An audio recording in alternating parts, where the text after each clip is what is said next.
নিজেদের হাফে তালগোল পাকিয়ে গোলক ধাঁধায় বাংলাদেশের ডিফেন্স। হোস্ট হংকংয়ের পাতে তুলে দিল গোলের মৌকা। স্পট কিকে গোল। ৩৬ মিনিটেই পিছিয়ে হামজা চৌধুরীরা।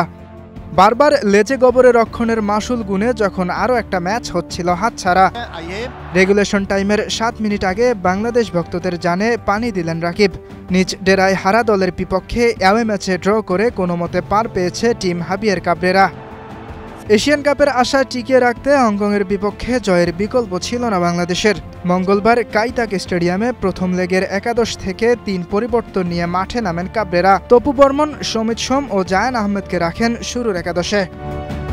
ম্যাচের শুরুতে মেরমেরে ফুটবল খেলে দুই দলই। ৩৪ মিনিটে ডিবক্সের ভেতর পাওয়া ব্যাকপাস ঠিকঠাক রিসিভ করতে পারেননি তারিক কাজী। সেই বল নিয়ে ফার্নান্দো আক্রমণে উঠলে ফাউল করেন তারিক। পেনাল্টি থেকে হংকংকে এগিয়ে নেন ম্যাট অর্শ।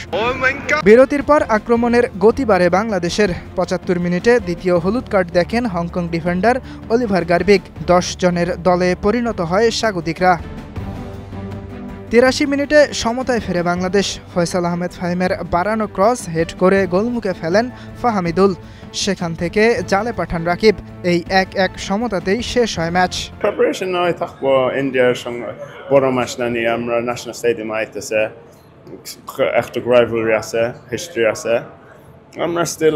আমরা বিল্ডিং করতেছি, সো আমরা ডেফিনেটলি ইন্ডিয়ার ভালো প্রিপারেশন করে ইনশাআল্লাহ জিতবো। এই জয়ের পর এশিয়ান কাপে ৪ ম্যাচ খেলে বাংলাদেশের পয়েন্ট এখন ২। এশিয়ান কাপের যে নিভু নিভু আশাটুকু বেঁচে ছিল সেটুকু শেষ হয়েছে বাংলাদেশের। ইয়াসির আরাফাত সবুজ, স্টার নিউজ।